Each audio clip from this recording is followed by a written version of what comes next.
Alright, hello everyone. This is the video, first video of 2025. We are currently so close, like, literally, two more subscribers is all we need to be at 600. So, if the two of you that are watching this that are not subscribed, please subscribe. Um, anyways, main thing is, this video is basically talking about a bunch of changes because, as you know from last video, so yesterday's video, I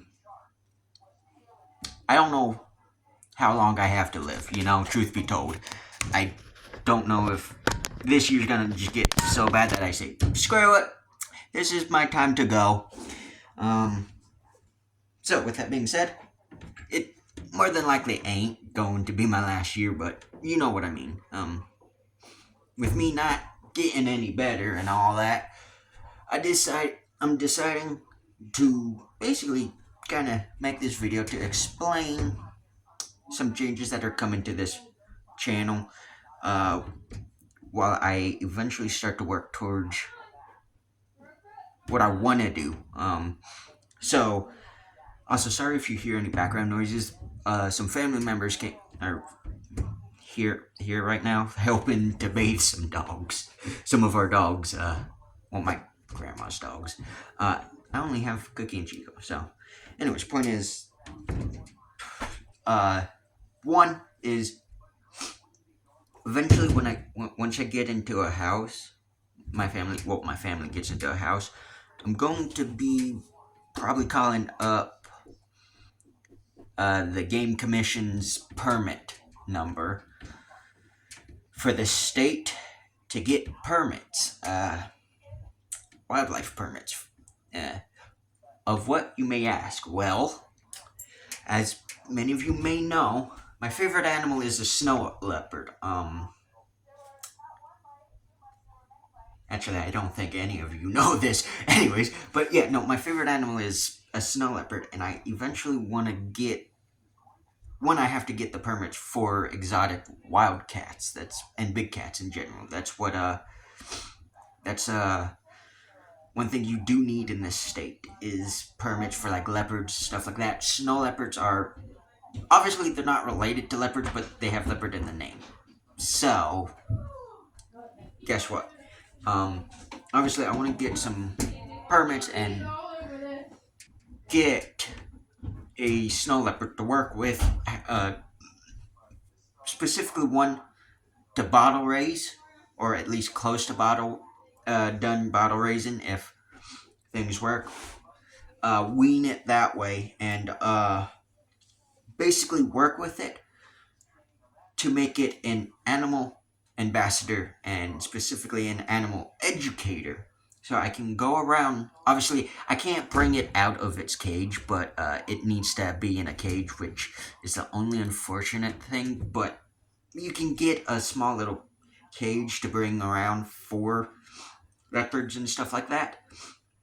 Bring it around to schools, whatever I can go to, doing shows, talking about these wonderful animals and all of that, and maybe, because as you may know, snow leopards were close to endangered. They were, I think they were threatened, or like close to critically threatened, and they went up. The population started to rise very recently. I think they're starting to decline again, their population, and that's just climate change and hunters, well, not hunters, poachers, quite frankly, I'm going to just say it, the Chinese market is wanting their pelts and all of that, as well as the black market wants them. So they're being hunted.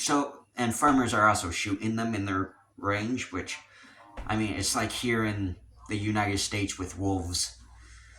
Main thing too is farmers could easily put fences up for their cattle and all of that here in the United States. They just don't want to.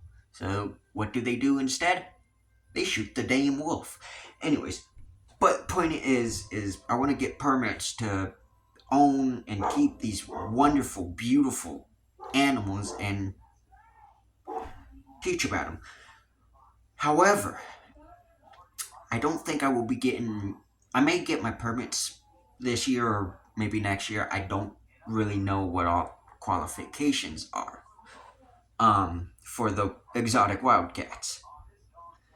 However, the main thing I'm making this video on is I don't expect to get a snow leopard in the first year or so of being in a house. In fact, more than likely, once I move out, that's probably when I'll be able to get one. But, like, out of my parents' house, if that makes sense. But, when my parents do get into a house, what I'm probably going to be getting permits for, because I'm getting them, getting it, either way, the permits itself, is, the permits I'm going to be probably asking about and figuring out what all qualifications I need, training, if any. How much I need to put, much the permits are to buy and all that. Because yes, you do have to buy permits. But I think like the permits itself is like $5, $10, something like that. It's fairly cheap. But the qualifications, that's the main thing. So I want to call up and ask a bunch of questions on owning, or I shouldn't say owning, but it is kind of owning, maintaining and caring for our native birds, specifically our raven. I want to work with common ravens and crows a lot. You may be going, why? They're just black birds. Till you realize just how intelligent they are in general. It's just like magpies. Maggies are gorgeous birds. Unless you're Australians, then y'all probably are saying they're horrifying birds. But if any Australians are watching my channel, I just want to say this. I feel bad for y'all because our American magpies are friendly as can be. They're not assholes. But our magpies are also a lot smaller than yours. But I want to get non-releasable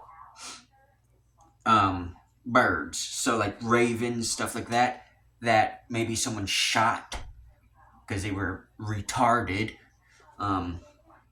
Maybe someone shot it and it can't be released, or maybe someone stole it, which that happens a lot, and it's imprinted. I'd like to get my permits for those so it doesn't just go to, the wildlife rehabilitators and zoos and all that and sanctuaries who are having to, they're too full on some of these birds, so they have to turn away, and what ends up happening is most of these animals unfortunately have to be euthanized because they can't be released and nobody else wants them. So as long as I can get my permits and all that, and I have a place that's up to par, like an enclosure or whatever for a raven, and Fish and Game go, yep, that works, and I can get my permits, then I can get me, a raven. And if it's like say one that's imprinted and I need to take it around and get it exercised and all of that, which you gotta give it enrichment, stuff like that. So obviously with like ravens that can't fly, what most sanctuaries and zoos do is they have toys and whatnot, or they go in while cleaning and play with the bird, if that makes sense. It helps stimulate them, but they'll also walk around the zoos and all that. It's why you'll see sometimes at zoos, out there owls and like falcons, hawks.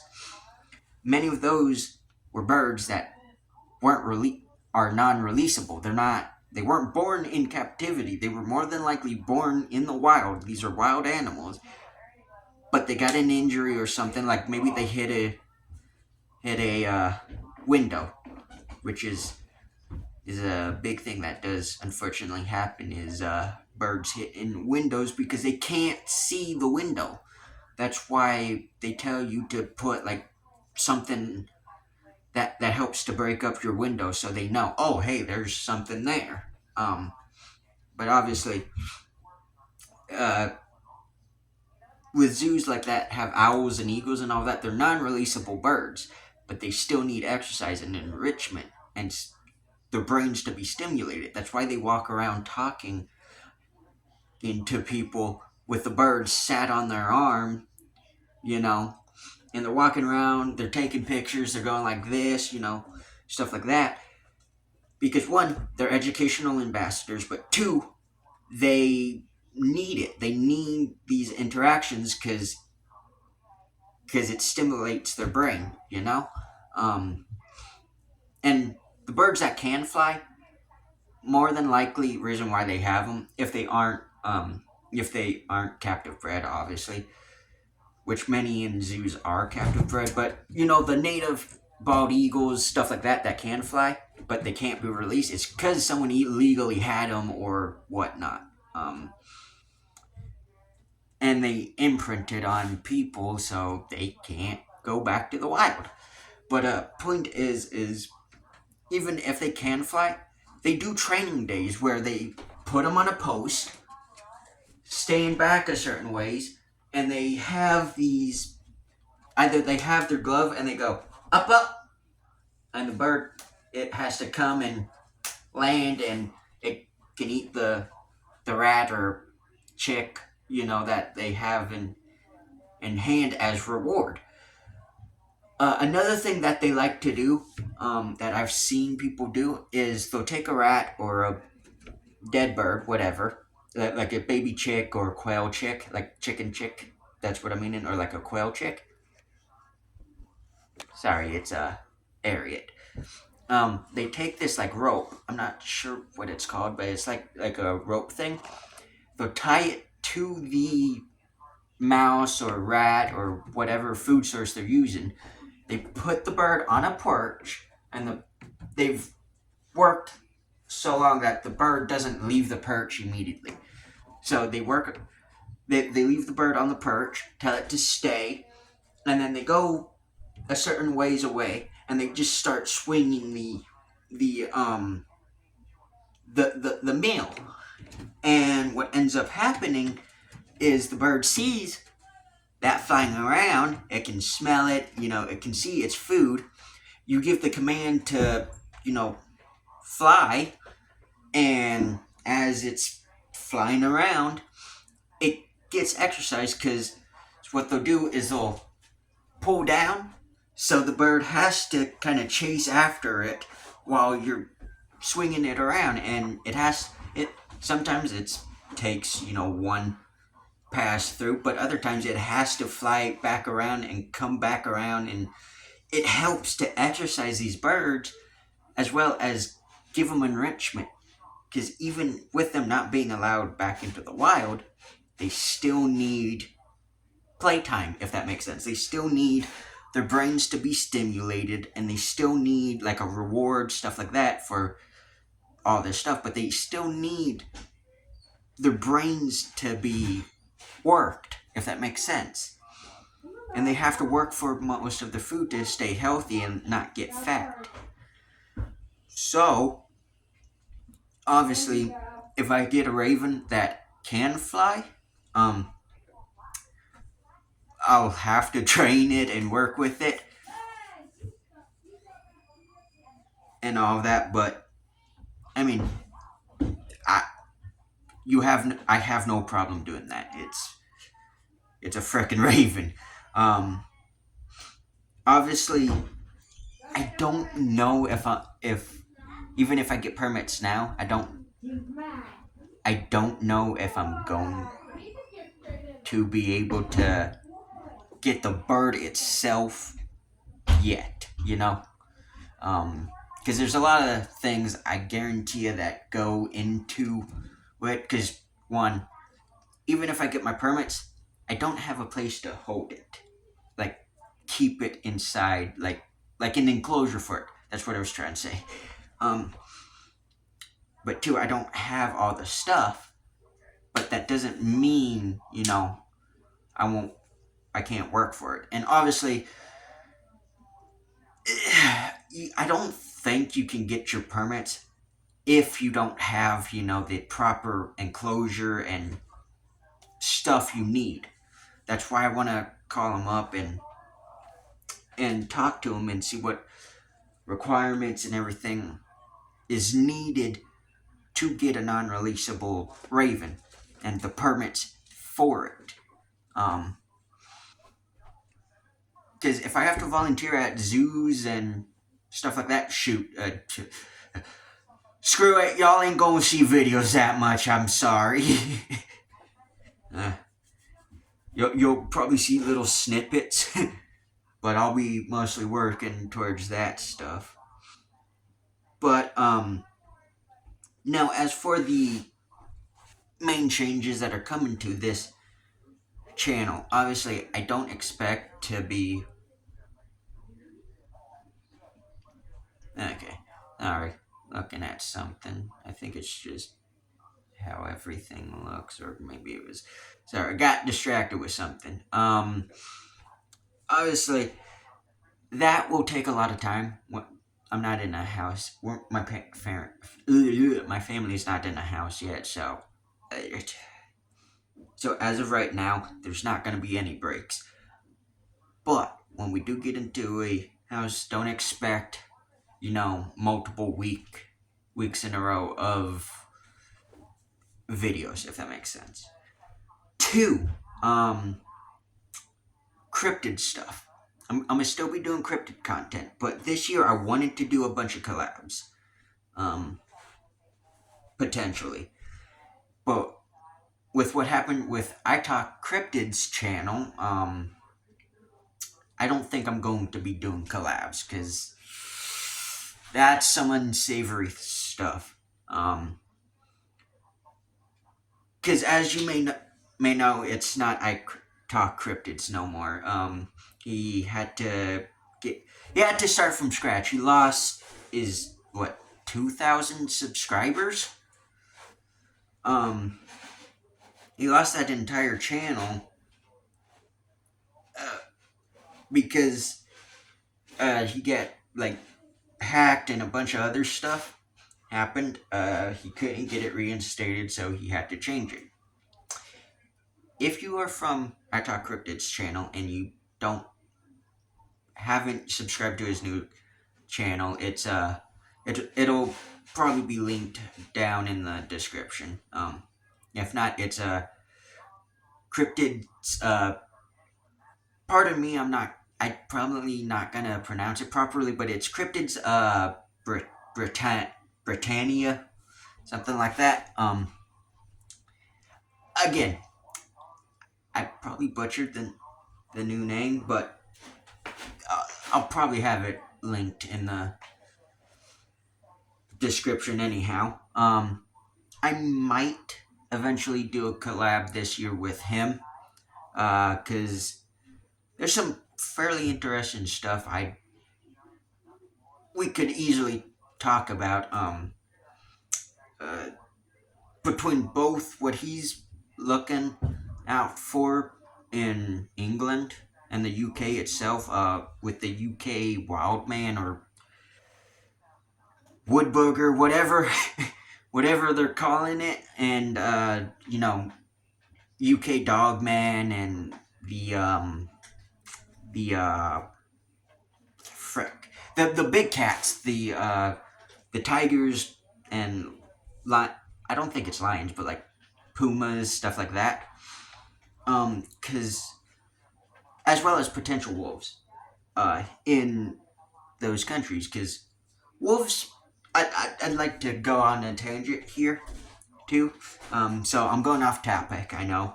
But in England and the UK itself, there were wolves. There were also bears. However, with the fact that most of that country it doesn't really, I, if you hunt or whatever in England, please let me know because I don't really know the laws itself and the UK itself. But as far as I can tell, the foxes, it is frowned upon to kill them. Obviously, the rich, pompous assholes that go after the foxes on horses and dogs, yeah, that needs to be illegal. It's torture for the animal and all that. But like trapping and putting them down for one pelts, but also to keep the rabies down. Because if anybody doesn't know, England itself has multiple villages, towns, whatever they're called, that have crazy populations of red foxes. That high of a population means there's a spike in rabies too. And if one animal is infected with rabies, it can be devastating for the entire population. That's why there needs to be population control. As far as I can tell, there's no population control for um foxes. But, however, here in the United States, wolves in Yellowstone were eradicated. What ended up happening is the foxes and coyotes basically became the apex predators, and they devoured everything. But once we brought wolves back in, um, what ended up happening to Yellowstone, because wolves are keystone species, you can't, make them extinct, because bad things happen. But anyways, point is when they brought wolves back in, foxes and coyotes got ran off or killed by the wolves, and over time, the coyote and foxes population started to decline. But here's the thing: the foxes and coyotes were overcrowded. So you bring wolves in that eat, foxes and stuff like that. The population goes down, and you won't have to hunt foxes and coyotes as often. You still will have to, but because they're aggressive animals. Foxes are not. They're shy animals, and if you corner one, they have no problem going after you. But because people think they're cute and adorable, they feed them. What do you think happens? You get a congregation, and then all one has to do is get rabies. People are at risk. Dogs are like pets are at risk. The entire fox population is at risk. So obviously, why I'm going on this tangent is the UK. A few years back, I think they were wanting to propose bringing bears in, which would help. However, people with the fox population and that people would get injured if they brought bears in. The wolves, however, they were wanting to maybe bring back. But, again, wolves are secretive animals in of themselves, and there's been multiple reports of wolves in England. Scientists go, nope, they ain't there. But, if you think about it as a whole, there are areas people don't go to that often in these small countries. Because most of these congregations in, let's just use England for example. England's a small country. Put it this way: you can fit the entire country of England, and just England itself, in one of our states. So, now imagine you put Scotland and Wales and throw Ireland in there too. That still covers multiple of our states. Hell, you probably could put it in Texas or Alaska and it will barely jut out into another state. Or in this case, if it is Alaska, into Canada. But, so obviously it's a small area. But think about how much of that population is where. Guarantee you most of the population in England itself is London. Because that's, one, the main area, but also two, that's where most of the people are. Which means the rest of that is farmlands and woods and stuff like that. Obviously, if you watch TALK CRYPTIDS videos, or watched, then you know the Cannock Chase is a pretty wooded area. Wolves could easily hide in that stuff. Now, do I think there's wolves in England? Probably not. Just for the fact of how small it is and how bunched up. And they have a good, healthy deer population and foxes. Foxes are the main animal in England. So, do I think there are wolves there? No, but there are, still sightings. So, there could be something there. So, obviously, I could talk all about this in just a video collabing with TALK CRYPTIDS, and maybe I will still do that, but because of what happened to his channel and him having to start over, I kinda might not do collabs this year. So I was going to, but no. I don't think that kind of made me more leery too, because I don't think that's a really good idea right now. Anyways, so yeah, I'll still be doing cryptid content. It's probably going to be longer videos. There's going to be less cryptid times, because what's going to end up happening is this year I'll probably be about get to 90 maybe. So we're at 82, so that's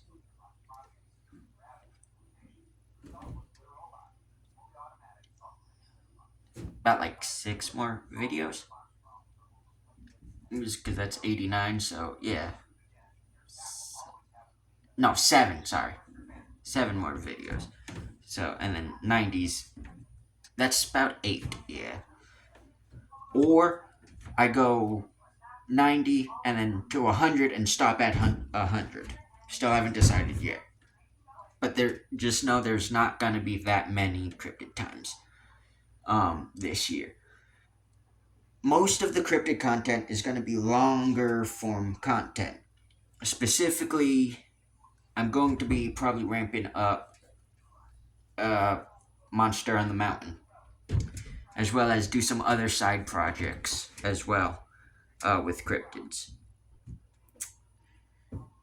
However, what I'll probably do is cover my photo that I took of some footprints. Let y'all decide. I completely forgot to. It kind of slipped into my mind because I asked Color if he'd do it, and he said sure. So I was going to send him the photos so he could make a little video on it, and well, not like video, but like circle and outline the photos more, and maybe blow up some of the photos. So I he'd send back multiple photos with like circled, outlined, maybe highlighted, stuff like that. But I I asked him like two 2 months ago, and it completely slipped my mind because I asked him around this time, and I said I was probably gonna do it over the weekend, send it to him over the weekend, and it slipped my mind. So I'll probably get back to him, probably send him the photo now, if it wants to send. If not, I'll have to do it myself, and that's the only problem because my computer's screwed. Other things too is animal content. There's probably going to be more animal content coming to the channel. Um, I know. Cryptid content's probably going to be like short form content's going to be probably going over to Instagram. Which is an entire 180, and I still have to make a little video talking about that change. But another change, intro and outro. Hello everyone. My name's Lone Wolf, and you're watching Cryptid Cries. It's still gonna be that, but I'm just dropping the Lone Wolf part. So obviously, my name is Jacob. However, I'd rather not use use that itself. So I'm doing my initials JP. So if you see community tab, instead of when I post there, instead of seeing LW at the bottom, it's gonna be JP. Another reason why I'm changing it to JP is I'll be making a book eventually. It's not. I'll probably. I might eventually. I don't know what. Sorry, my mind's all over the place. But I don't know if I'm going to be doing a non uh a nonfiction book now, which would be the easier thing to do because I can look up a bunch of stuff, put in eyewitness reports, sightings, stuff like that. Only problem is I have to get all the links and all of that. Well, not like links, but the where I got it all from to put at the end of the book. Obviously, what I'd be doing is, hold on, it won't be an animal book. It'll be covering cryptids. So it'll be a book like this. A non-fiction book like this that covers the history and stuff like that. And what I might eventually do too, but I'm not sure. I'm not sure if I'd rather be. I mean, I'm all over the place. Might as well be one of the first people to do both nonfiction and fiction books. But yeah, I don't know whether, because the last few months I've been having this kind of story I've been wanting to write down and make. It'll be fiction, obviously, but I'll be sorry,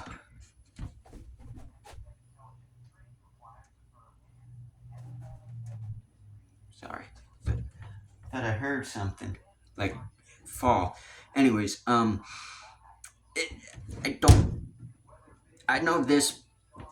I don't expect, if I do go through with nonfiction and the fiction books, I don't expect them to be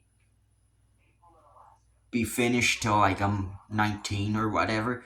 Because even if I start right now, today, this year, and finish it, or like both of them, or one of them, this year, I still have to go through like publishers, get an illustrator if I need illustrations, stuff like that.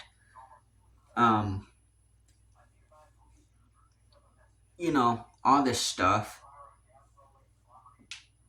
Photos, like reference photos, stuff like that, if it's nonfiction, but like illustrations, if it's fiction. But like I said, publisher, illustrators, if I want stuff like that in it. An actual cover, like for the book or books, and oh yeah, someone who actually will help, get it out into stores and all of that, and online and everything. Like, there's a bunch of stuff that goes into one, making the book, but two, there's a bunch of stuff in getting it out into public. So there is that. Now, I know I said maybe this year would probably be another short film, but truth be told, I'm not going down that route. I'm not doing short films. I'm not gonna make movies, shit like that. I'm going down a documentary route. I think I'm going to do close to a hour long, or whatever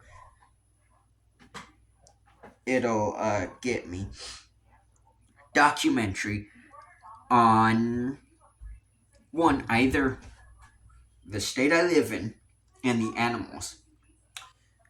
Like an animal documentary like that, or two, a full-blown cryptid documentary.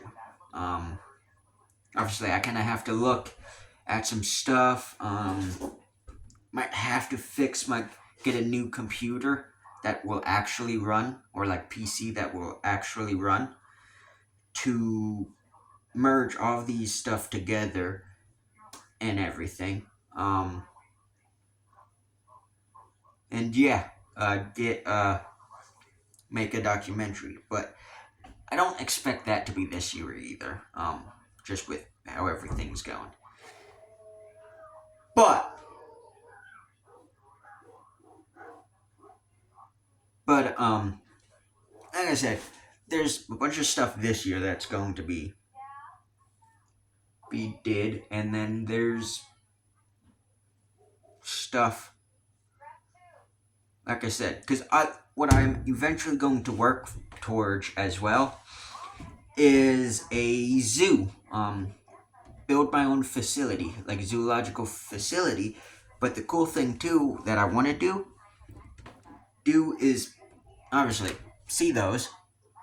What I'd like to do is get a bunch of taxidermy, and put in a room, and then in another room as well, because in the taxidermy room, that in this facility, how I have it in my mind, it will have, like, one, the names of all the animals, obviously scientific and common names, but it will have one interesting fact about each.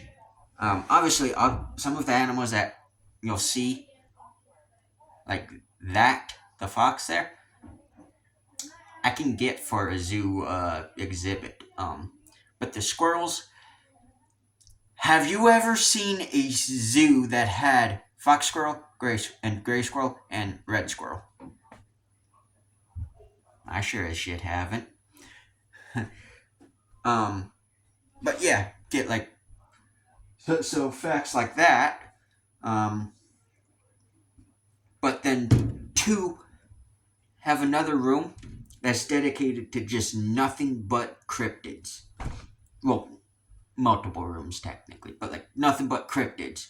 So you get cool Mothman facts and everything, Bigfoot stuff, Yetis, Loch Ness Monster, the UK Wild Man, stuff like that, stuff on Dogmen, and Land Between Lakes,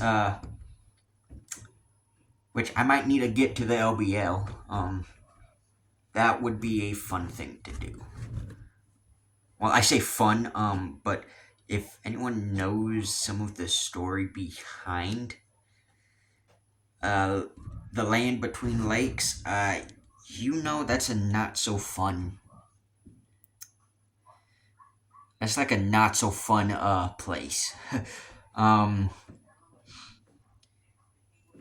at least cryptid wise, I haven't heard much about like this year.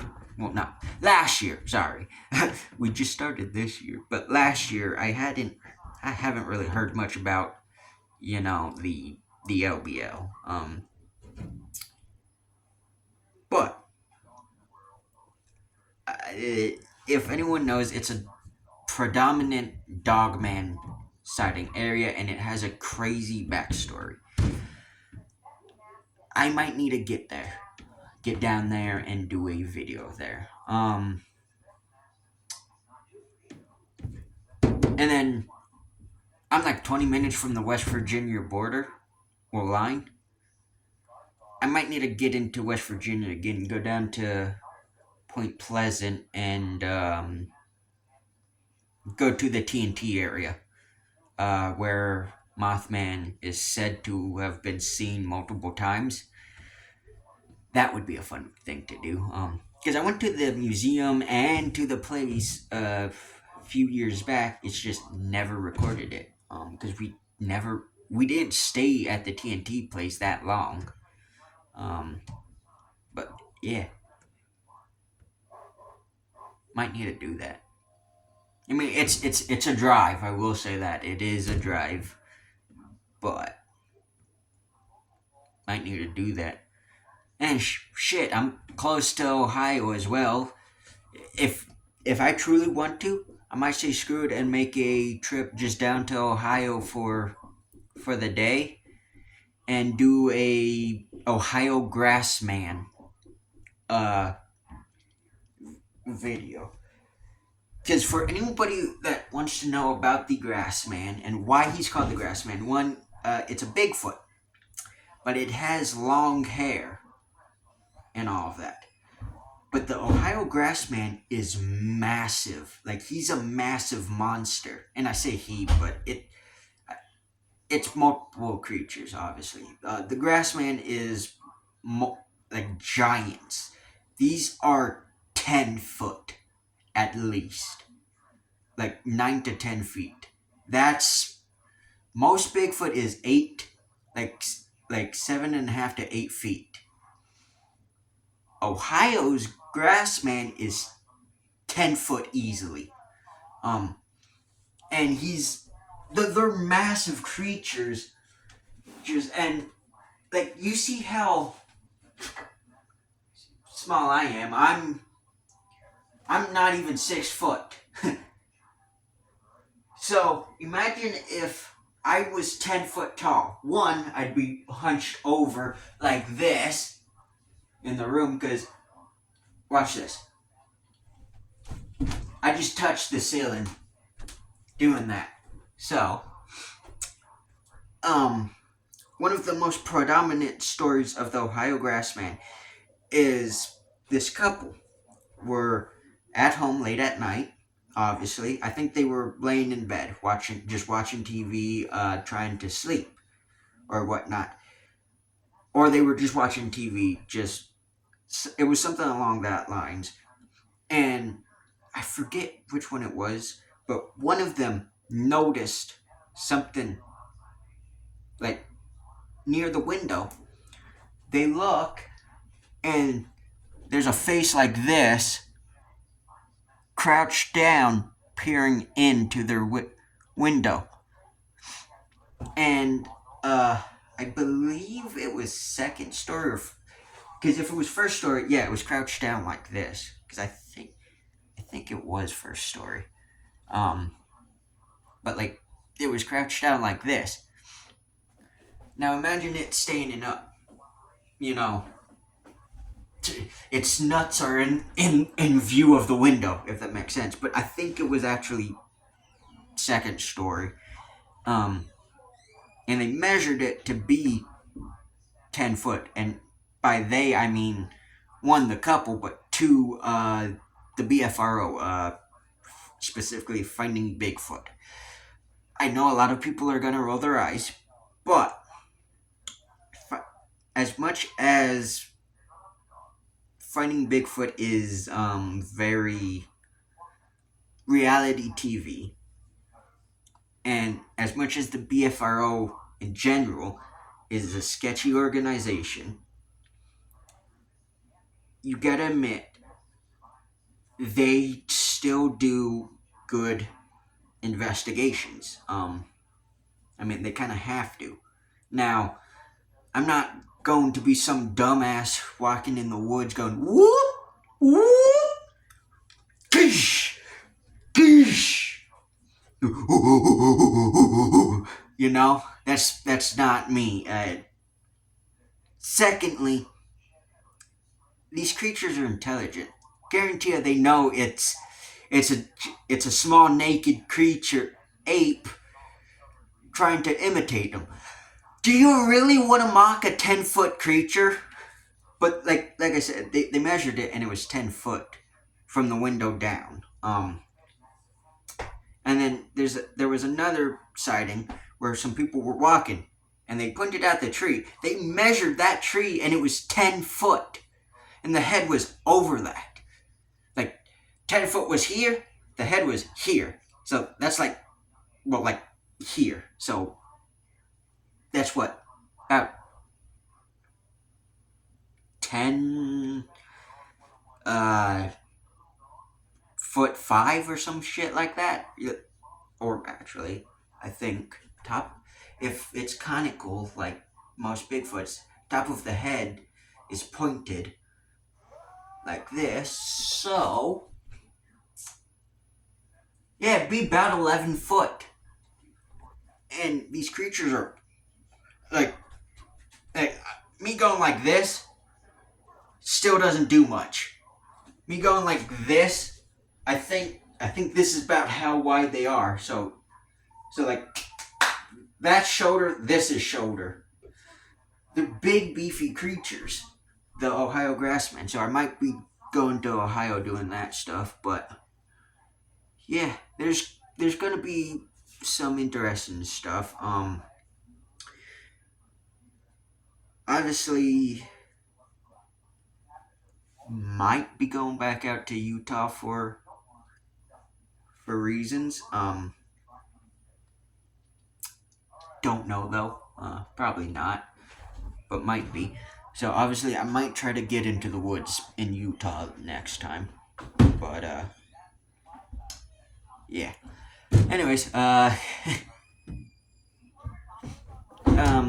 another thing too is I want to ask, should I put an intro like screen on the channel?